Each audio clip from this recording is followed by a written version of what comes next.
2019년도 2월 8일은 강석호 개인전 언타이틀드를 그 방배동에 있는 윌링앤딜링에서 보고 온 날입니다.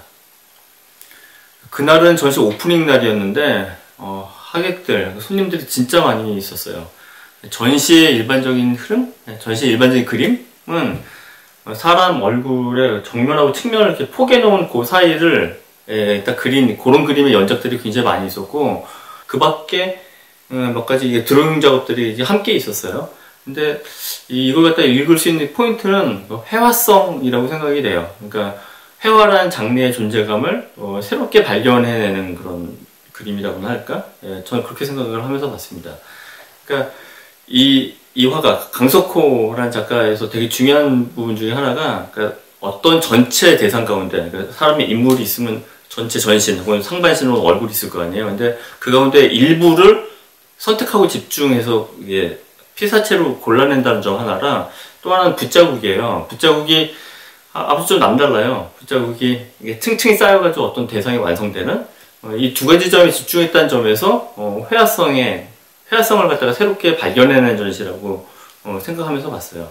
붓자국을 통해서 회화의 존재감을 드러낸다는 게 도대체 무슨 말이냐, 뭐 이렇게 생각하면 될 것 같아요. 그러니까 회화라는 건 전부 다 그렇진 않다 할지라도 어떤 사태의 스토리텔링, 어떤 이야기를 갖다 담는 글식의 마련이었거든요, 과거에는. 근데 붓자국이라는 거는 회화를 완성하는 여러 그 경로 중에, 그 절차 중에 하나잖아요. 근데 그 절차에 집중해서 회화의 어떤 다른 면모, 그 괜찮은 면모를 갖다가 우리가 발견하게 만든다라는 거죠. 그러니까 그런 점에서 회화의 존재감을 드러내는 전시라고 저는 봤고요.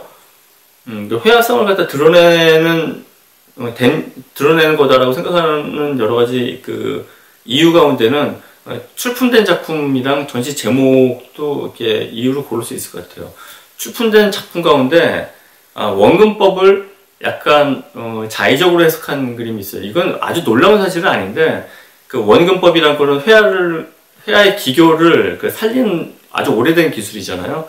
특히 투시 원근법 같은 경우. 근데 작품 가운데 그 매직 퍼즐을 갖다 그린 그림이 있어요. 매직 퍼즐은 6면체로 되어 있는 퍼즐이죠. 그래서 우리가 보통 매직 큐브라고 보통 부르는데, 그 작업을 그렸는데 원근법을 고의로 어긋나게 해서 그렸더라고요. 뭐 그런 부분도 원근법이라든지 투시 원근법을 작가가 자의적으로 해석해서 완성을 하는 거죠. 전시 제목이 언타이틀드, 그러니까 무제입니다.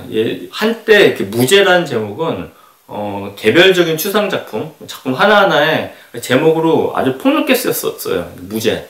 근데 이 강석호 개인전은 그 개별 작품이 아니라 전시 전체 제목이 아예 무제예요. 그래서 작품의 의미를 훨씬 더 과감하게 좀 열어놓는 듯한 그런 느낌도 받았고요.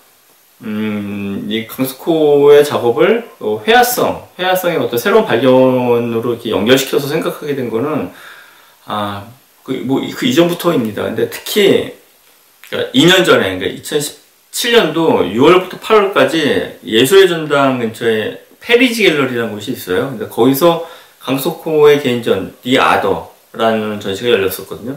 그때 보고 와가지고 집에 와서 전시에 대한 인상을 짧게 메모를 했는데, 다 읽을 수는 없고 좀 짧게 간단하게 좀 발췌해서 읽으면요, 그 전시는 얼굴을 이렇게 둘이 이렇게 맞댄, 그림에서 보이시는 것처럼 맞댄 여러 인종도 다른 여러 사람들의 모습을 큰 캔버스에 그린 그림들이 있었어요. 근데 제가 그걸 보고 와서 뭐라고 적었냐면, 얼굴을 맞댄 두 사람들이 다양한 인종이고 클로즈업으로 집중했다는 측면에서 본의 아니게 베네통 광고가 떠오르기도 했다라고도 적었고, 이건 중요한 포인트는 아니고요.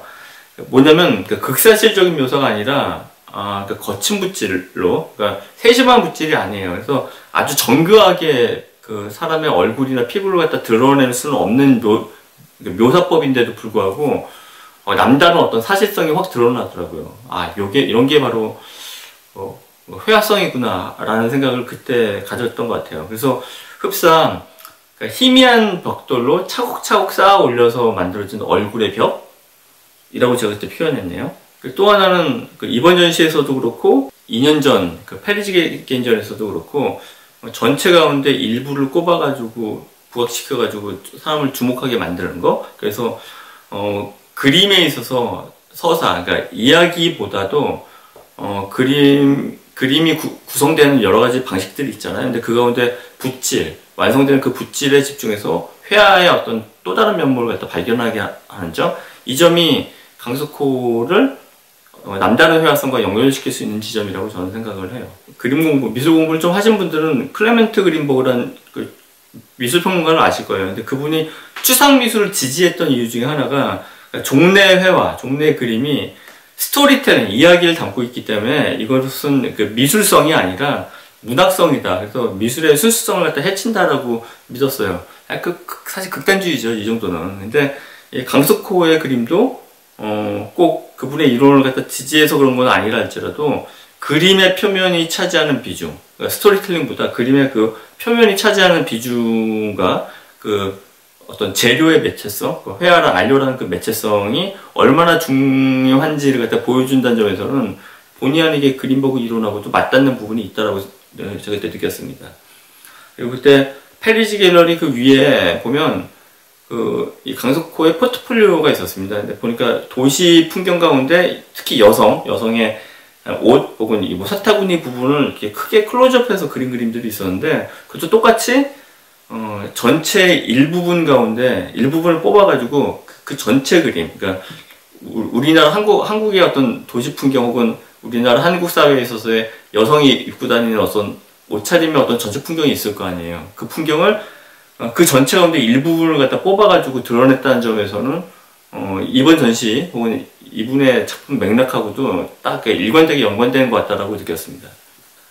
정리하면 그 전체 일부분을 발견해내서 그 전체 일반적인 분위기를 갖다 파악하게 한다는 점이 있고, 두 번째는 남다른 붓질을 통해서, 스토리텔링이 빠진 붓질을 통해서 회화의 새로운 어떤 그 가능성이나 회화의 새로운 존재감을 부각시키는 전시라고 생각합니다. 정도.